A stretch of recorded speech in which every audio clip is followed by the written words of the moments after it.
الحمد لله الذي غفر المصلين المذنبين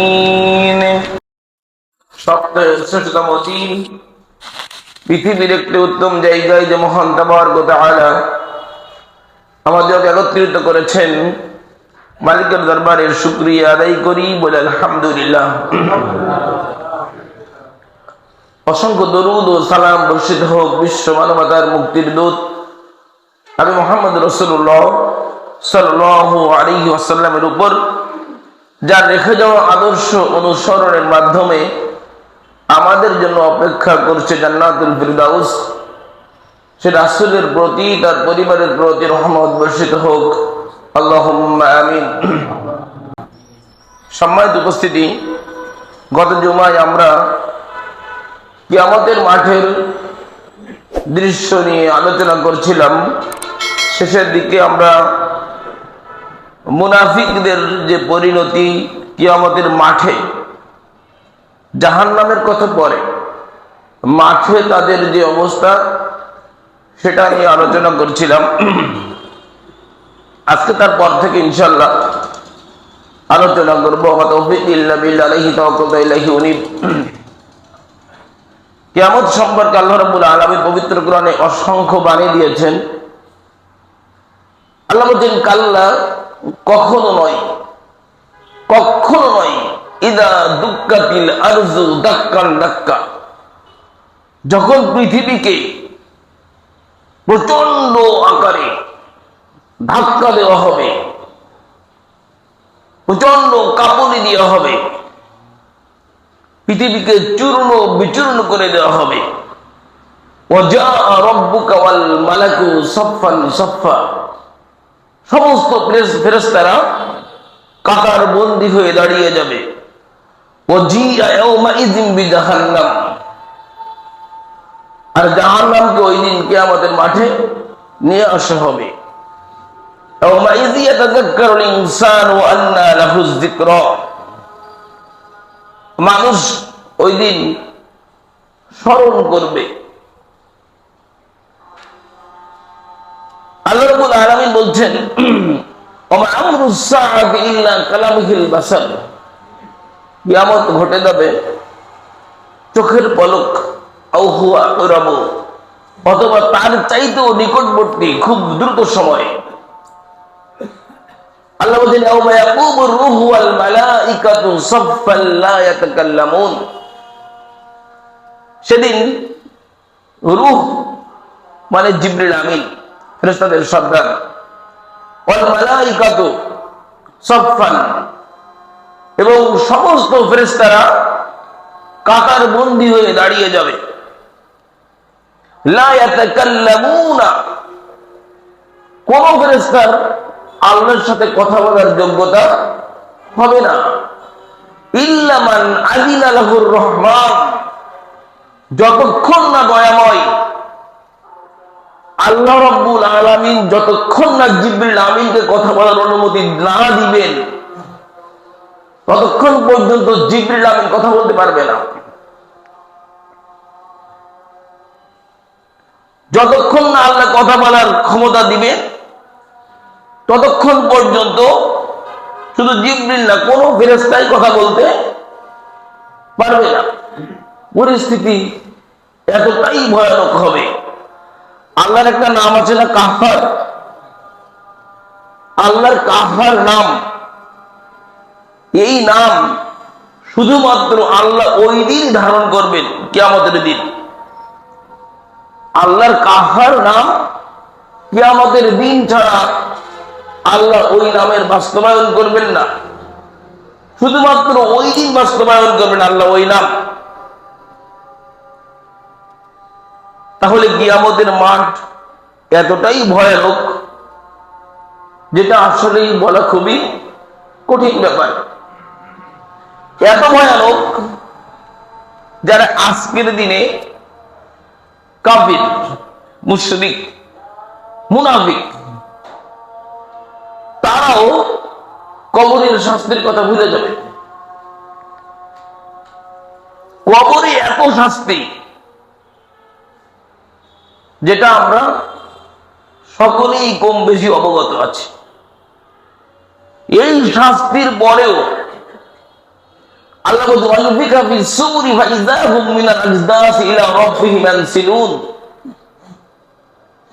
যখন সিংহায় ফুৎকার দেওয়া হবে, সিংহায় ফুৎকার দেওয়ার সাথে সাথেই সকলেই কবর থেকে তাদের রবের দিকে ছুটতে থাকবে।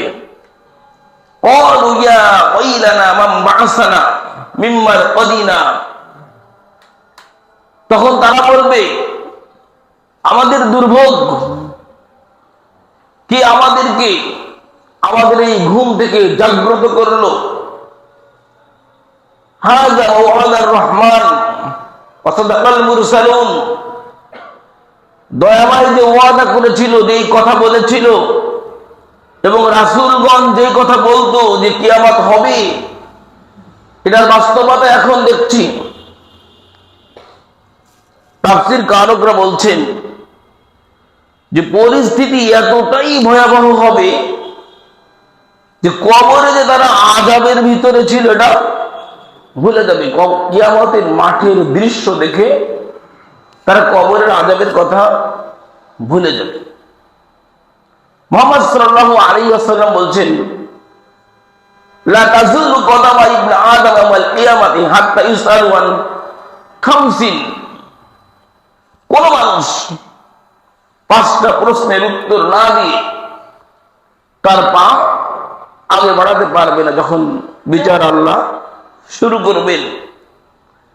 প্রত্যেকটা মানুষের কাছে, আদম সন্তানের কাছে আল্লাহ রাব্বুল আলামিন 5টা বিষয়ের জিজ্ঞাসা করবেন। আন উমরিহি ফীমা আফনাহু, 1 নম্বর প্রশ্ন করবেন গোটা জীবন সম্পর্কে।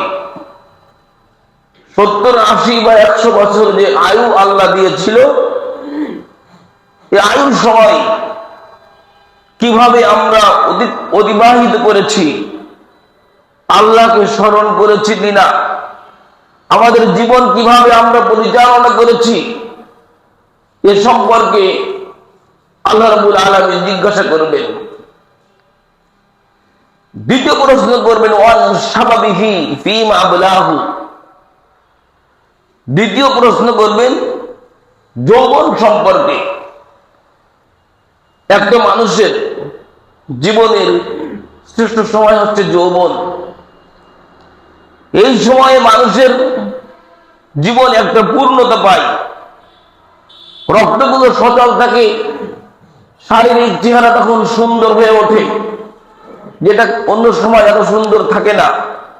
যৌবনে একটা মানুষকে যত সুন্দর দেখায়, অন্য সময় এত সুন্দর দেখায় না। বৃদ্ধ হয়ে গেলে চেহারার পরিবর্তন হয়ে যায়, শৈশব কালেও অত সুন্দর থাকে না।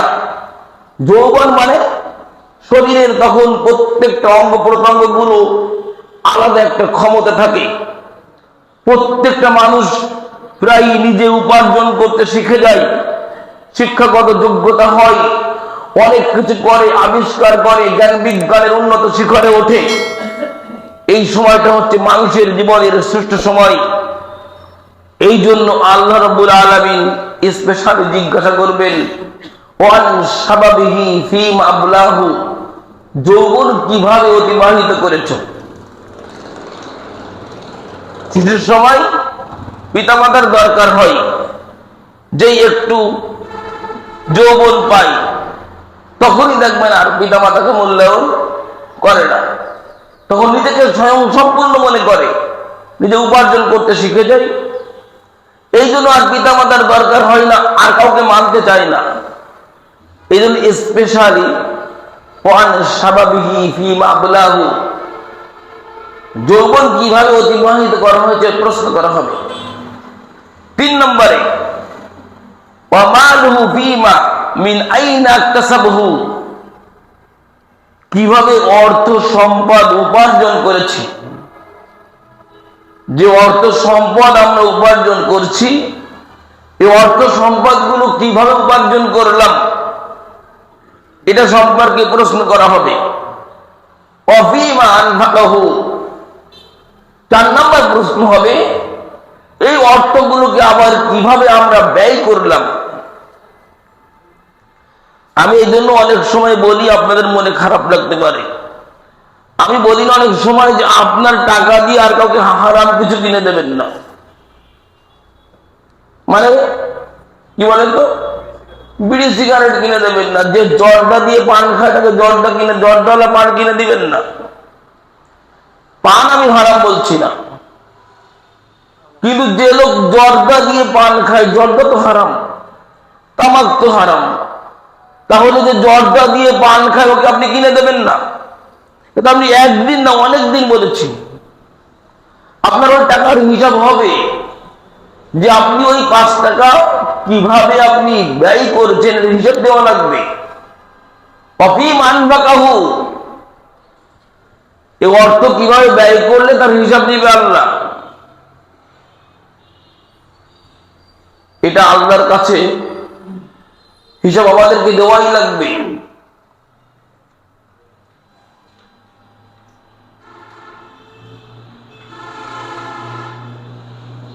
পাঁচটা প্রশ্নের পরে আমি যেহেতু গতদিন আপনাদের কাছে বেশি করে মুনাফিকের অবস্থায় বলেছিলাম, আজকে একটু দেখাবো যে এখানে ইমানদারদেরও কিছু অবস্থান ভালো থাকবে কিয়ামতের দিন।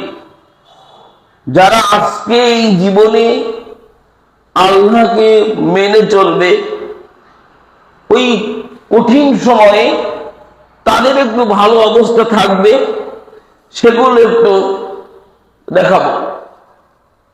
তার 1 নম্বর হচ্ছে মুহাম্মদ সাল্লাল্লাহু আলাইহি ওয়াসাল্লাম বলেন, ইকরাউল কুরআন, তোমরা কোরআন পাঠ করো। ফাইন্নাহু ইয়াতি ইয়াউমাল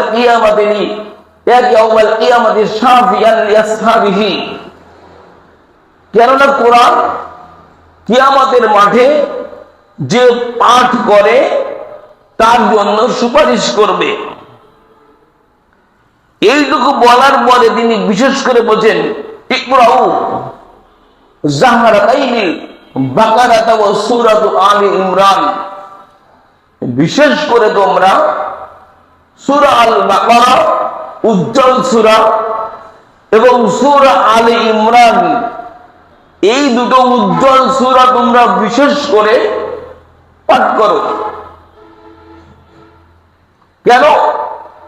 ফাইন্নাহু ইয়াতিয়ানি কান্নাহুমা গামামাতি, কারণ হচ্ছে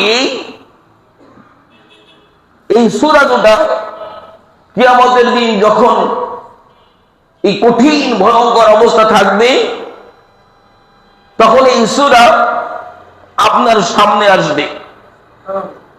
আপনার সামনে এই সূরা আপনি চলবেন, এই সূরা আপনার সামনে চলে আসবে, সূরাতুল বাকারা আর সূরা আলে ইমরান। গামা মানে, এবং এই সূরা এভাবে আসবে যে সামনে থাকবে তো দুটো সূরা নেতা হিসাবে, আবার আপনার মাথার উপরে একখণ্ড মেঘ থাকবে, অথবা কিরকম থাকবে যে একটা চাদর, যেটা আপনারা অনুষ্ঠানে দেখেন না, ওই যে সামিয়ানা, যার ভিতরে আবার ঝাড়বাতির মতো থাকবে, এরকম থাকবে। মিন তয়রি, অথবা এরকম থাকবে যে এক ঝাঁক পাখি। সূরা বাকারা আর সূরা আল ইমরান যারা কন্টিনিউ প্রতিদিন পাঠ করে, প্রতিদিনই পাঠ করতে হবে, পরিপূর্ণ পাঠ করতে হবে এমনটা নয়। সূরা বাকারা এবং সূরা আল ইমরান থেকে প্রত্যেক দিনই পাঠ করতে হবে, কম বেশি।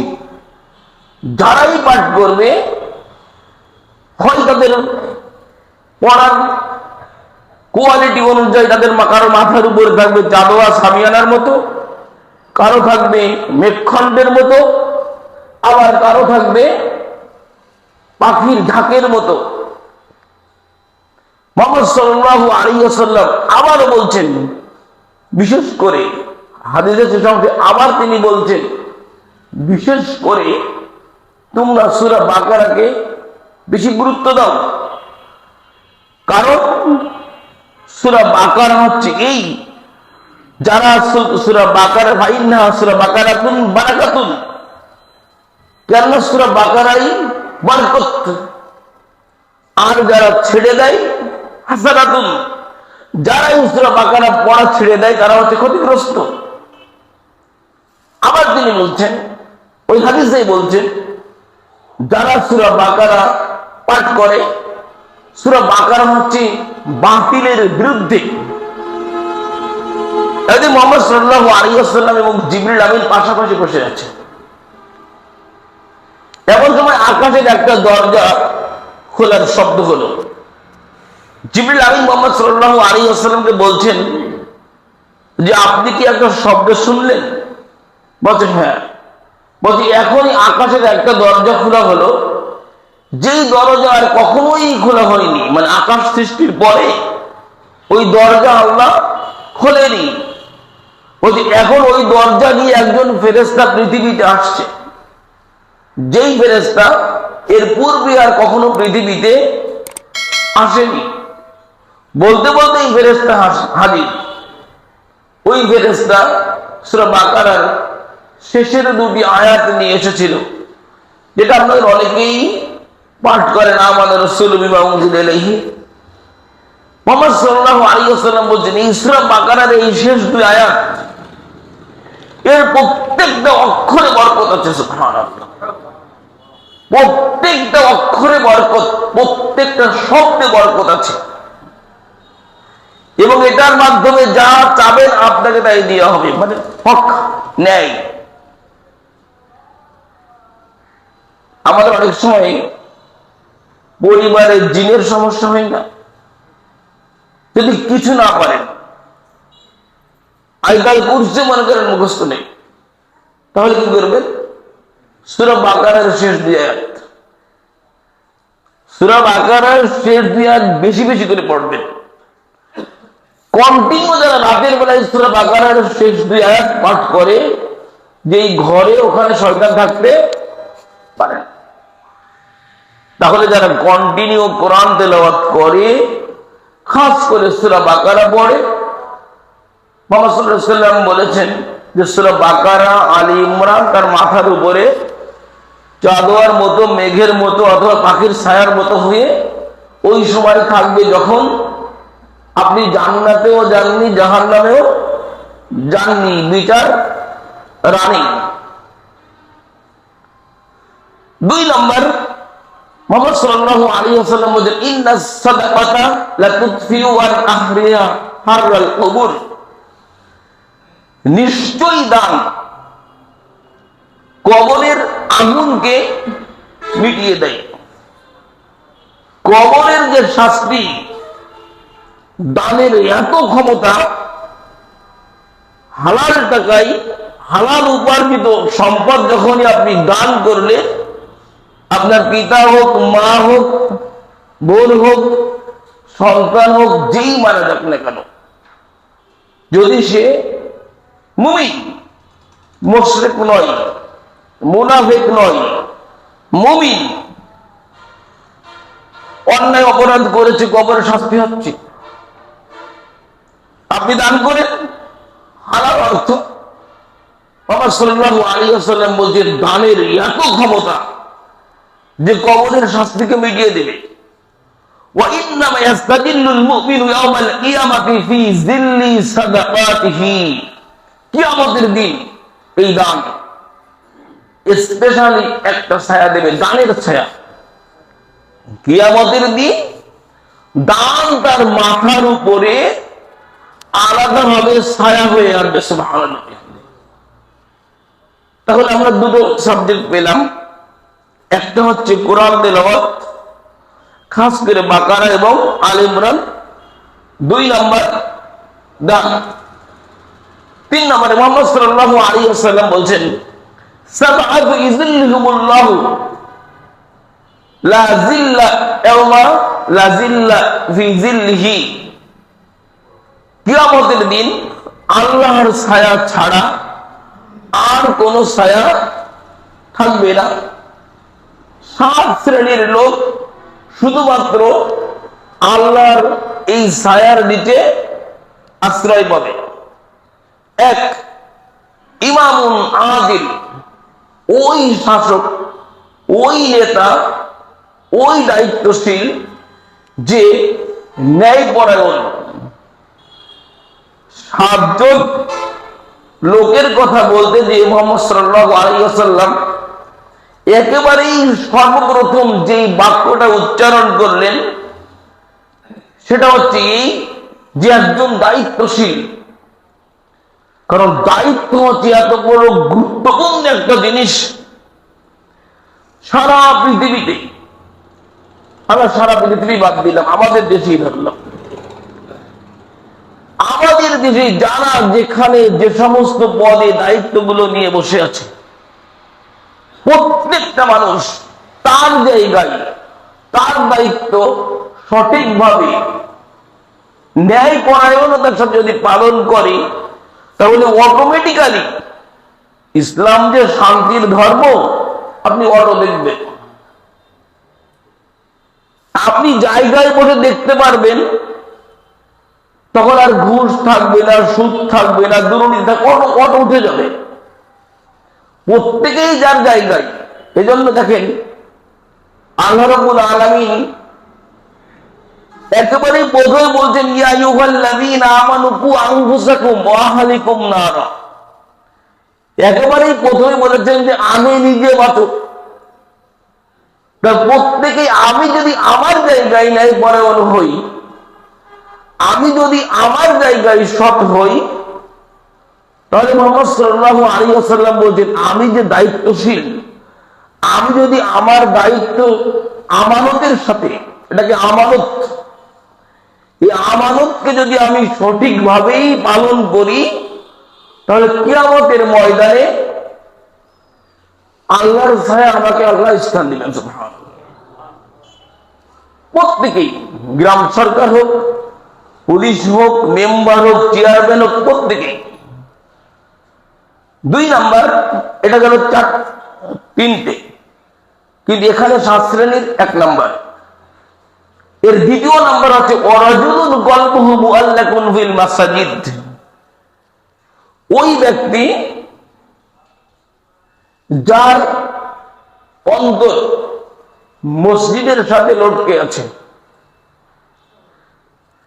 অর্থাৎ আপনি একজন মুসলিম, যখন থেকে আপনার উপরে সালাত ফরজ হয়েছে, তখন থেকে আপনার হিসাব হচ্ছে এই যে আমি যেখানেই থাকি, যে কোনো মূল্যে আমার সালাত আমি মসজিদে জামাতের সাথে আদায় করব। মিস হবে, হতেই পারে, সফরে থাকবেন, বিভিন্ন ব্যস্ত থাকতে পারে, জামাত মিস হতে পারে। অনেক সময় ঘুমিয়ে আছেন, ঘুম ভাঙেনি, হতে পারে, অসুস্থতার কারণে হতে পারে। কিন্তু আপনার অন্তর চাই, আপনার মন 24 ঘন্টা মসজিদেই পড়ে থাকে, মানে মসজিদে বসে থাকতে হবে তা নয়। যে 5 ওয়াক্ত সালাত যে কোনো মূল্যে আমরা কি করব? জামাতের সাথে আদায় করব। এই নিয়মেই যারা চলে, সালাতের যারা এই হিফাজত করে, সালাতের এই সময় জ্ঞান যাদের আছে, এই সালাতের এই সময়, সালাত সম্পর্কে এত মানি যে আমি আপনাকে বোঝাতে সক্ষম নই। সালাতই হচ্ছে ওই জিনিস যেটা আল্লাহ বলছেন কদ আফলাহাল মুমিনুন আল্লাযীনা হুম ফি সালাতিহিম খাশিউন। ওই মুমিনেরা সফল কাম যে মুমিন তার সালাতে খুশু বিনয়, ভয়, ভীতি অবলম্বন করে। এই মুমিনুদের 10টা আয়াতের শেষের দিকে এখানে 10টা গুণের কথা বলা হচ্ছে। শেষের দিকে আল্লাহ আল্লাযীনা আলা সালাতিহিম ইউহাফিজুন, যারা কিনা তাদের সালাতের হিফাজত করে, উলাইকা ফি জান্নাতিন মুকরামুন, তারা জান্নাতে থাকবে সম্মানের সাথে। তার মানে সবাই জান্নাতের কোয়ালিটি একরকম হবে না, জান্নাতে উঁচু নিচু থাকবে। আপনি যেমন দুর্বল আমল করেছেন, যদি আল্লাহ আপনাকে জান্নাতে দেয় তাহলে আপনার কোয়ালিটি অনেক নিচে হবে।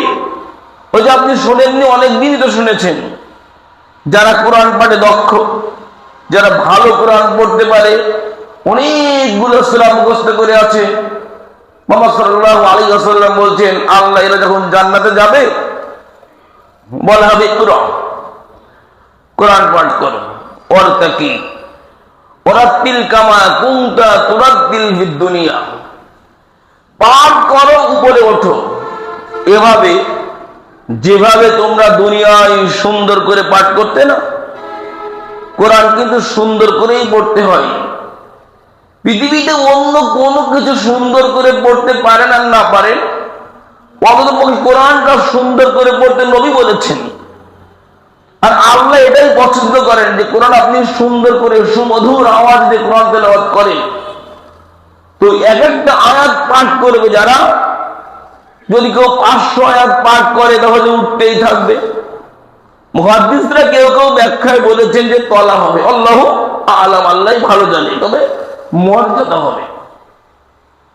হাফেজে কোরআন যারা দক্ষ, মুহাম্মদ সাল্লাল্লাহু আলাইহি ওয়াসাল্লাম বলছেন আল মাহিরু বিল কুরআনি মা সাফারাতিল কিরামিল বারারা, যে সমস্ত কোরআন দক্ষ যারা খুব সুললিত কণ্ঠে তার পীরের সাথে কোরআন পাঠ করতে পারে, এটা কিয়ামতের দিন তাদের সাথে থাকবে যারা লেখক ফেরেশতা, যারা লেখক ফেরেশতা। তবে যারা একেবারে পারে না তাদেরকেও আল্লাহ ফেলে দেননি, মানে যারা একেবারে পারে না মানে ওই পড়তে পারে, যারা পারে না তাদের কথা এখানে কিছু বলেনি। পারতেই হবে আপনার, কিভাবে পারবেন আপনার দায়িত্ব, ও দায়িত্ব আমাদের না। আপনাকে শেখার চেষ্টা করতে হবে। যে কোনো মধ্যে টাকা দিয়ে লোক রাখেন, আপনার সন্তানের পিছনে মাসে 3000 টাকা খরচ করছেন ওই ইংরেজির পিছনে, পদার্থের জন্য আরেকজনকে 2000 দিচ্ছেন, 5 জন টিচার আছে। একটা ছাত্র বা ছাত্রীর 5 জন 6 জন শিক্ষক থাকে, একটাও কোরআনের শিক্ষক নেই তার ভিতরে, জানেন আপনি? আপনি কি মনে করছেন, একটু আগে বলছিলাম না যে আপনার অর্থ কিভাবে ব্যয় করেছেন না, হিসাব দেওয়া লাগবে না? আগের দিন বলছিলাম, এখনো বলছি যে নবীর খাওয়ার কিছু নেই, আবু বকরের কিছু নেই, উমরের কিছু নেই, 3 জনে বের হয়ে এক বাগানে গেল, সেখানে কিছু খাবার দিল। খাবার কি? পানি আর শুকনো খেজুর, তাজা খেজুর, আর ওই খেজুর গাছের ছায়ায় বসেছিল। এগুলো খাওয়ার পরে মুহাম্মদ সাল্লাল্লাহু আলাইহি ওয়াসাল্লাম আর পৃথিবীর সবচেয়ে দামি সাহাবী মানে কে? আবু বকর। আর তার পাশে আবু বকরের পরে যার স্থান আমরা মনে করি উমরে ফারুক। এই 2 জন ব্যক্তিকে মুহাম্মদ সাল্লাল্লাহু আলাইহি ওয়াসাল্লাম বলছেন হারাম ভাবে টাকা উপার্জন করেন তো আর খরচ করেন। শোনেন, আগে বলেছি এখন আবার শোনেন, কলিজার ভিতরে ঢুকায় নেন। আবু বকর আর উমরকে বলে, শোনো আবু বকর আর উমর, এই যে আমরা ওয়ামাউন বারিদ, যে ঠান্ডা পানি খালাম, আর উতাবুন তাইয়্যিব, যে সুস্বাদু খেজুর খালাম, আর জিল্লুল বারিদ, আর যে সুন্দর ছায়ায় থাকলাম, এ সুন্দর ছায়া আর এই সুস্বাদু পানি আর এই সুন্দর খেজুরের হিসাব কিয়ামতের দিন আল্লাহর কাছে দেওয়া লাগবে। তা যদি এই বলে তিনি বলছেন আবু বকর আর উমরকে বলছেন, আর আবু হুরায়রা হাদিসটা বর্ণনা করছেন। আবু হুরায়রা হাদিসটা বর্ণনা করার পরে বলছেন বিশ্বাস হয় না? যদি বিশ্বাস না হয় তাহলে তোমরা পড়তে পারো সুম্মা লাতুসআলুন্না ইয়াউমাইযিন আনিন নাঈম। ওই দিন আল্লাহ রাব্বুল আলামিন প্রত্যেকটা নিয়ামত সম্পর্কে জিজ্ঞাসা করবেন। ওই যে কিয়ামতের দিন বিচার চলবে দীর্ঘ সময়, অনেক সময়, 50,000 বছরের সমান একটা দিন হবে। কোন জুলুম থাকবে না, সব সমান করে দিবেন আল্লাহ। যা করেছেন 1000 বছর ধরে জমির উপর যত অপরাধ সংঘটিত হচ্ছে, তত অপরাধ সংগঠিত হয়েছে, আর কিয়ামত পর্যন্ত যত অপরাধ সংগঠিত হবে সবগুলো আল্লাহ বিচার করে দিয়ে একেবারে সব জিরো করে দিবেন। যারা জাহান্নামে যাওয়ার সব একেবারে দেখার পরে বলবে, নিজেই স্বীকার করবে যে আসলে আমি জাহান্নামে যাওয়ার উপযোগী। একজন ব্যক্তি আল্লাহকে দোষ দিতে পারবে না, এ টু জেড দেখিয়ে দেবে। কোথায় জিনা করেছে, কোথায় তাস খেলেছে, কোথায় ক্যারাম বোর্ড খেলেছে, কোথায় অর্থ সম্পদ ফাঁকি দিয়েছে, কলমের মাধ্যমে, কথার মাধ্যমে, যার যেখানে যা সব দেখিয়ে দেবে, আল্লাহ সব দেখাবে। বলছিলাম যে ওয়ারাজুলুন কলবুহু মুআল্লাকুন বিল মাসাজিদ, এটার আলোচনাই ছিল। এই সালাতের আল্লাহ এত মর্যাদা দিয়েছে যে আপনি ভাবতেই পারবেন না। অতএব যদি আরশের নিচে আল্লাহর ছায়া পেতে চান কিয়ামতের ময়দানে, যখন কোটি কোটি মানুষ সবাই একেবারে নাস্তানাবুদ হয়ে যাবে, তখন যদি আপনি চান যে আপনি একটু আরশের নিচে আপনার আশ্রয় হোক, তাহলে এখন এই বক্তব্য শোনার পর থেকে জীবনে মরা পর্যন্ত আর একটা দিন হিসাব করবেন না যে আমি এক ওয়াক্ত সালাত বাড়িতে আদায় করব। হিসাব করবেন যে আমার জীবনের প্রত্যেকটা সালাত বাড়ির ধারে যেখানে যে কোনো মসজিদ হবে, হ্যাঁ, যে সমস্ত মসজিদে সালাত গুলো একেবারে ধ্বংস করে দিচ্ছে ভিন্ন কথা। যে সমস্ত ইমাম যারা কবর পূজা করে, যারা কবরে মানত করে, ওদের পিছনে সালাত আদায় করার চাইতে বাড়ি আদায় করেন, এটা ভিন্ন কথা। যেখানে সুযোগ আছে সেখানে আপনাকে মসজিদেই জামাতের সাথে আদায় করতে হবে। ওই যে আপনি 1000 বার পড়েছেন, আর ওয়াইদাল্লাযী ইউকাযযিবু বিদ্দীন ওয়া লা ইয়াহুয্যু আলা তাআমিল মিসকিন ফাওয়াইলুল লিল মুসাল্লিন। দুর্ভোগ, মাওয়াইল নামক জাহান্নাম ওই মুসল্লির জন্য, আল্লাযীনা হুম আন সালাতিহিম সাহুন, যারা তাদের সালাত সম্পর্কে উদাসীন। এই সালাত সম্পর্কে উদাসীন মানে হচ্ছে সালাতের ভিতরের কথা আসেনি, এটা হচ্ছে সালাতের বাইরে। সালাতের ভিতরের ব্যাপারটা পুরাটাই ভিন্ন। যখন আল্লাহু আকবার বলে তাকবীরে তাহরিমা থেকে শুরু করে সালাম ফিরানো পর্যন্ত এটা ভিন্ন বিষয়। আর ওটা যদি বলা হতো তাহলে আল্লাহ বলতেন আল্লাযীনা হুম ফী সালাতিহিম, তাহলে সালাতের মধ্যে বোঝাতো। ওটা সালাতের মধ্যে নয়, সালাতের বাহিরে। মানে আপনাকে সালাতের সময়ের মূল্যায়ন করতে হবে, জামাতে আসার চেষ্টা করতে হবে। যারা জামাত সম্পর্কে উদাসীন, যারা সালাতের সময়কে যারা গুরুত্ব দেয় না, সকালে জোহরের সালাত ওই 3টের সময় ইচ্ছা করেই আদায় করে, আসরের সালাত মাগরিবের 10 মিনিট আগে আদায় করে, কোনো গুরুত্বই নেই। আল্লাহ তাদেরকে বলছেন ফাওয়াইলুল লিল মুসাল্লিন, ওই সমস্ত মুসল্লিদের জন্য দুর্ভোগ। আল্লাযীনা হুম আন সালাতিহিম সাহুন, যারা তাদের সালাত সম্পর্কে কি উদাসীন। বিশেষ করে এখানে সালাতের ভিতর তো কি নবীর পদ্ধতিতেই পড়তে হবে। পৃথিবীতে এই কথার কোনো বিকল্প বাক্য হবে না পৃথিবীতে। যদি আমি আমার স্টাইলে পড়ি বা আমার ইমামের স্টাইলে পড়ি, তাহলে আর মুহাম্মদ সাল্লাল্লাহু আলাইহি ওয়াসাল্লামের দরকার ছিল কি? তাহলে আর 23 বছর ধরে মুহাম্মদ সাল্লাল্লাহু আলাইহি ওয়াসাল্লামের আমাদের প্রশিক্ষণ দেওয়ার কোনো প্রয়োজন ছিল? বলেই যে যার ইচ্ছা মতো সালাত আদায় করে। 3 নাম্বার, ওয়াশাবুন নাশআ ফি ইবাদাতি রাব্বিহি, ওই যুবক, যে যুবক তার জীবনের শ্রেষ্ঠ সময়, মানে কোনটা জানো? যৌবনকাল। ওই যুবক ওয়াশাবুন নাশআ ফি ইবাদাতি রাব্বিহি, যে যুবক তার জীবনের শ্রেষ্ঠ সময়গুলো রবের ইবাদত করে কাটিয়ে নিয়েছে। সুবহানাল্লাহ। মালিককে সময় মতো চিনে নিয়েছে। যৌবনের রক্তগুলো টকবক টকবক করে ফুটছে, শরীরে এখন গতিবেগ অনেক বেশি, রক্ত চলাচল করে বেশি, এখন হাড়গুলো এখন মজবুত আছে, দেহ সুন্দর আছে, সুষম করে আল্লাহ তৈরি করেছেন। এই সময়তেই এই সুন্দর দেহ নিয়ে এভাবেই যখন মালিককে সিজদা দেওয়া হয়, এই সমস্ত লোকগুলো যখন অচল অথর্ব হয়ে যায়, তাহলে ওই যৌবনে যেমন করে সুস্থ থাকা অবস্থায় যেমন ভাবে তাহাজ্জুদ আদায় করত, যেমন ভাবে জামাতে আদায় করত, যেমন ভাবে সালাতের মূল্যায়ন করত, যেমন কোরআন তেলাওয়াত করত, কিন্তু অচল অথর্ব এখন আর কোরআন পড়তে পারে না, এখন আর মসজিদ যেতে পারে না। মুহাম্মদ সাল্লাল্লাহু আলাইহি ওয়াসাল্লাম বলেন, আমার উম্মতের এক্সট্রা সুযোগ হচ্ছে এই, আমার উম্মত যারা কন্টিনিউ নিয়মিত যারা সালাতের বা ইবাদত গুলো করে এসেছে, যখন অচল অথর্ব হয়ে যাবে, রোগগ্রস্ত হয়ে যাবে, তখন তাকে ওই সমান ইবাদতের সমান সওয়াব লেখা হবে। সুবহানাল্লাহ।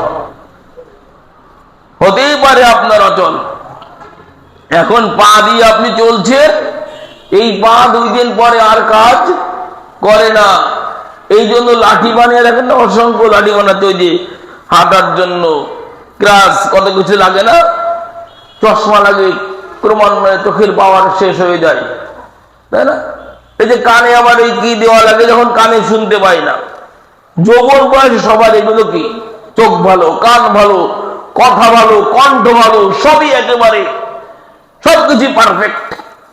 এই পারফেক্ট সময় পারফেক্ট ভাবে মালিকের ইবাদত যারা করে, এরা যখন অচল অবস্থায় চলে যায়, মালিক তখন ছাড় দিয়েছেন এদের, এরা ভালোভাবে আমার ইবাদত করেছে, সময় নষ্ট করেনি, এরা সময়কে মূল্যায়ন করেছে, এজন্য এদেরকে ওই সময় ওভাবেই সমান সওয়াব দেওয়া হবে।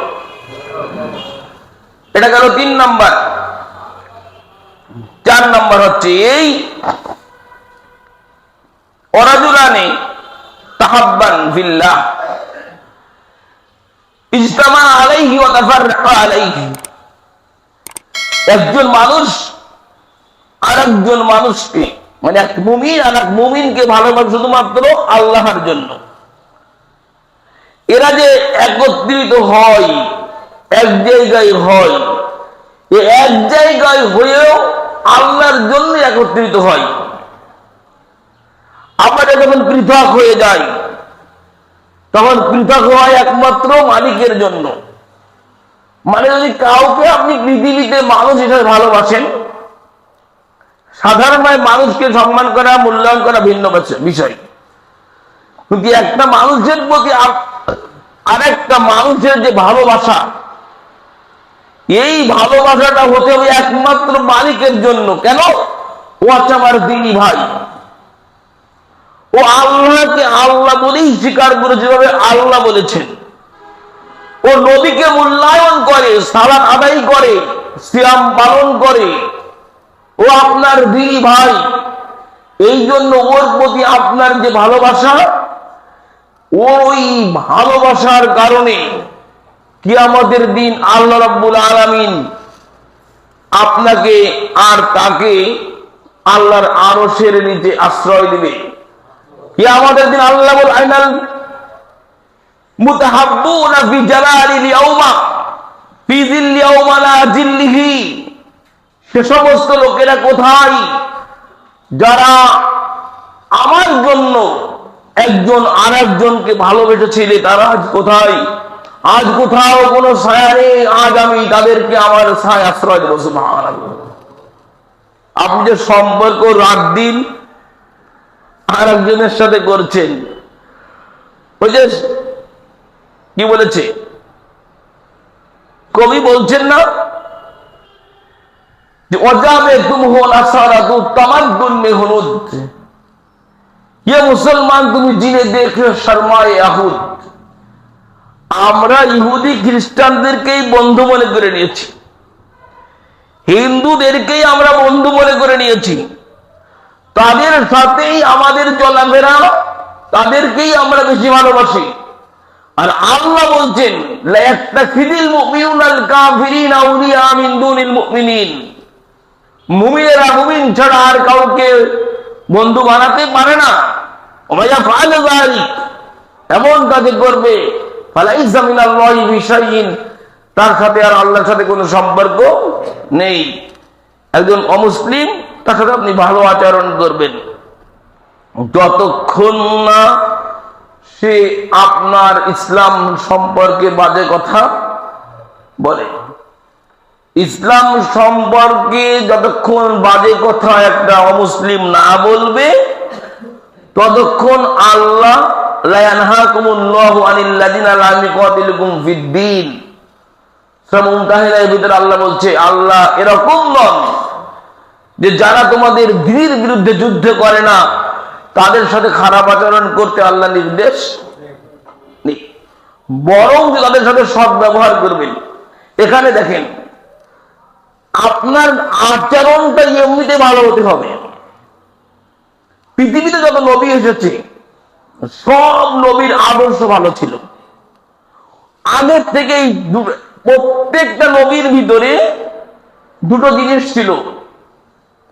প্রত্যেকটা নবী, ইব্রাহিম বলেন, মুসা বলেন, ঈসা বলেন, কোন নবী, ঈসার কথা বাদ দেন তো, জন্ম থেকেই নবী, কোন নবী তা ইব্রাহিমের পিতা আজর কি ধর্মমন্ত্রী, কিন্তু ইব্রাহিম একদিনও মূর্তি পূজা করেছে?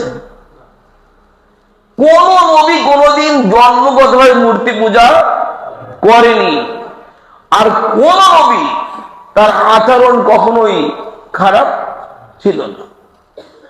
মুসার মতো রাগী নবী যে মানুষকে হত্যা করেছে, মানে নবী হওয়ার আগেই, সেই মুসাও কোনদিন অন্যায়ভাবে কারোর সাথে একটা খারাপ আচরণ করেছে নবী হওয়ার পূর্বে কোনো রেকর্ড নেই। নবী হওয়ার পরে তো প্রশ্নই আসে না। কোন নবী, এটা জন্মগতভাবে তারা ছিল কি ন্যায়পরায়ণ, জন্মগতভাবে তারা ছিল সৎ। আপনার ভিতরে এটা থাকতে হবে। ওই জন্য প্রথম যে কথা বলছিলাম, মুহাম্মদ সাল্লাল্লাহু আলাইহি ওয়াসাল্লাম বলেছেন যে 7 শ্রেণীর লোক যারা আল্লাহর আরশের নিচে ছায়া পাবে, তার 1 নম্বরে বলেছে ন্যায়পরায়ণ, দায়িত্বশীল। যে কথা বলছিলাম যে দুইজন এক জায়গায় একত্রিত হবে আল্লাহর জন্য, আবার যদি কখনো সম্পর্ক তার সাথে ছিন্ন করতে হয়, যদি কোনোদিন নবী নিয়ে একটা বাজে কথা বলে বসে, যদি নবীর একটা সুন্নাত নিয়ে কটূক্তি করে, তাহলে ওর সাথে আর সম্পর্ক নেই। নবীর একটা সুন্নাত নিয়ে আপনার সামনে একজন মুসলিম হয়ে কটূক্তি করবে, ওর সাথে সম্পর্ক রাখার কোনো দরকার নেই। কারণ নবীর সুন্নাতকে আমরা কি ভালোবাসি, এটা নবীর সুন্নাতকে আমরা মানতে বাধ্য, এটা আল্লাহর নির্দেশ। অতএব আল্লাহর জন্য আমরা সম্পর্ক রাখব। 5 নম্বর হচ্ছে ওয়ারাজুলুন দাউদহু ইমরাআতুন, ওই লোক যাকে আহ্বান করে একজন সম্ভ্রান্ত সুন্দরী নারী, গোপনে মিলিত হওয়ার জন্য আহ্বান করেন, তখন সে বলে ফাকালা ইন্নী আখাফুল্লাহ, আমি আল্লাহকে ভয় করি। মানে বাজারের প্রতিটা নারীর কথা বলেনি, বলেছে একেবারে সমাজের উঁচু বংশের কোন দামি নারী, যার চেহারা অনেক সুন্দর, খুবই উঁচু বংশের, এমন মহিলাও যদি তাকে একটা প্রস্তাব দেয়, বাজে প্রস্তাব, আর এ যদি অ্যাভয়েড করে যে না আখাফুল্লাহ, আমি তো আল্লাহকে ভয় করি, আমি একটা নারীর সাথে গোপনে মিলিত হতে পারি না, মুহাম্মদ সাল্লাল্লাহু আলাইহি ওয়াসাল্লাম বলেন আল্লাহ তাকে তার আরশের নিচে আশ্রয় দেবে। ওয়ারাজুলুন তাসাদ্দাকা, আর ওই লোক যে দান করে, বিসাদাকাতিন, এমন দান হাত্তা লা তা'লামু শিমালুহু, যে দান এমন করেছে যে বাম হাত জানতে পারে না যে ডান হাত দিয়ে কি দান করবে। তার মানে কি গোপন দান, গোপনে এমন দান করে, প্রকাশ্যে দানের আয়াত আছে। আল্লাহ বলেন আল্লাযীনা ইউনফিকুনা আমওয়ালাহুম বিল-লাইলি ওয়ান-নাহারি সিররাও ওয়া আলানিয়াতান, যারা কিনা রাতে এবং দিনে দান করে, গোপনে এবং প্রকাশ্যে দান করে, ফালাহুম আজরুহুম ইনদা রাব্বিহিম, তাদের প্রতিদান তাদের মালিকের কাছে রয়েছে। ওয়ালা খাউফুন আলাইহিম ওয়ালা হুম ইয়াহজানুন, তাদের কোনো ভীতও হবে না, তার আর কোনো দুশ্চিন্তাও তাদের হবে না। তার মানে দান প্রকাশ্যে করতে হবে, প্রয়োজনে সবার সামনেই বলতে হবে। যখন পরিস্থিতি দেখা যাচ্ছে কি যে ভিন্ন একটু দরকার, এখানে যখন 10 জনের সামনে আহ্বান করা হবে, তখনও যদি আপনি বলেন যে গোপনে দেবো, তাহলে আরেকজন উৎসাহ পাবে না। মুহাম্মদ সাল্লাল্লাহু আলাইহি ওয়াসাল্লাম সাহাবীদেরকে ডাক দিয়ে দান নেননি প্রকাশ্যে, আবার গোপনেও তারা দান করেছে। এই যে গোপন দানের এই বিষয়টাই ভিন্ন। যারা গোপনে দান করে, মুহাম্মদ সাল্লাল্লাহু আলাইহি ওয়াসাল্লাম বলেন সাদাকাতুস সিররি তুতফিউ গযাবার রব, গোপন দান প্রতিপালকের রাগকে মিটিয়ে দেয়। প্রতিপালক যে কোনো কারণে আপনার উপরে রাগ হয়ে আছে, আপনার অপরাধের কারণে, তো আপনি গোপনেই দিয়ে দিলেন কিছু, তবে অবশ্যই হালাল অর্থ হতে হবে। টাকা হোক, দ্রব্যমূল্য হোক, এটা হালালই হতে হবে, অন্যথায় গ্রহণ করা হবে না। 7 নম্বর হচ্ছে ওয়ারাজুলুন যাকারাল্লাহু খালিয়ান ফাফাজাত আইনাহু, ওই লোক যে একেবারে গোপনে নির্জনে উঠে আল্লাহকে ডাকে, আল্লাহকে স্মরণ করে, ফাফাজাত আইনাহু, তার চোখ থেকে অশ্রু প্রবাহিত হয়। যে গোপনে রাতের বেলায় ওঠে, স্ত্রী ঘুমিয়ে আছে, সন্তানেরা ঘুমিয়ে আছে, গোপনে উঠে যায়, উঠে ওযু করে সুন্দর করে 2 রাকাত সালাত আদায় করে, 2 হাত তুলে আল্লাহর কাছে প্রার্থনা করে। দিকে মালিকও বলেছেন, মুহাম্মদ সাল্লাল্লাহু আলাইহি ওয়াসাল্লাম বলেন আনজিলু রাব্বুনা তাবারাকা ওয়া তাআলা, আল্লাহ শেষ রাতে প্রথম আসমানে চলে আসে, এসে বলে মাইয়াদুনি, কে এমন আছো আমাকে ডাকো, ফাস্তাজিবা লাহু, যেই আমাকে ডাকবে তার ডাকে আমি সাড়া দিয়ে দিব। মাইয়াসালুনি, কে আছো আমার কাছে চাও, ফাউতিয়া লাহু, তাকে আমি দিয়ে দিব।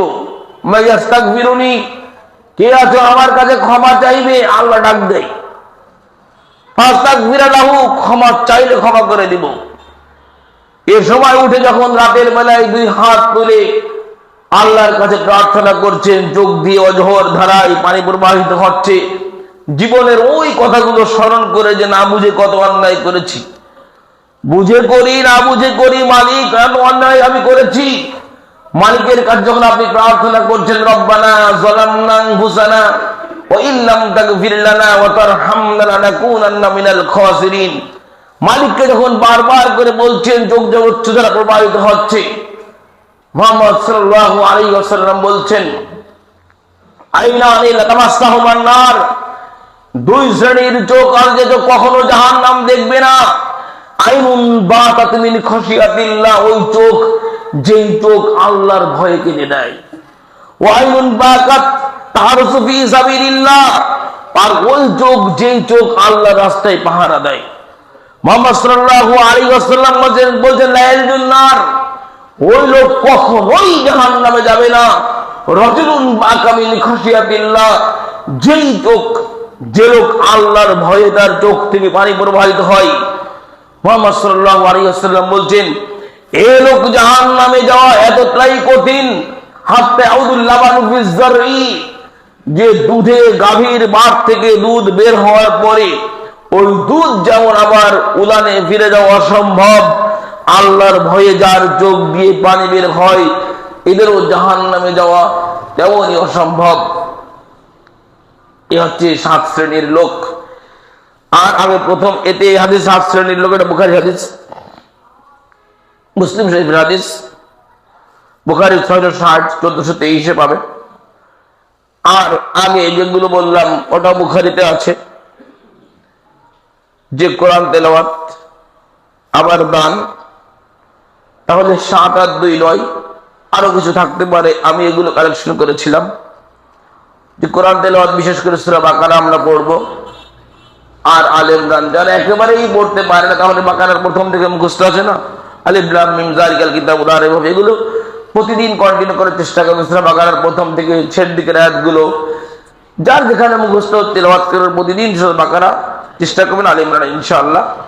আর কিছু দান যেটা আল্লাহর জন্য হতে হবে, খালেস, একেবারে খালেস আল্লাহর জন্য হতে হবে। আর ওই যে 7টা গুণ, যারা প্রত্যেকে আমাদের এই গুণগুলো যারা আমরা অর্জন করতে পারবো, হাজারো না কোটি কোটি মানুষ যখন অসহায়, তখন আপনি সম্মান পাবেন। লক্ষ লক্ষ মানুষ আজকের দিনে বিশাল দাপট, কথাই বলা যায় না, তাদের সামনে যে আমরা দাঁড়াতে পারি না, মানে তাদের কাছে প্রবেশ করতে গেলে অনুমতি নেওয়া লাগে, কতগুলো গেট পার হওয়া লাগে।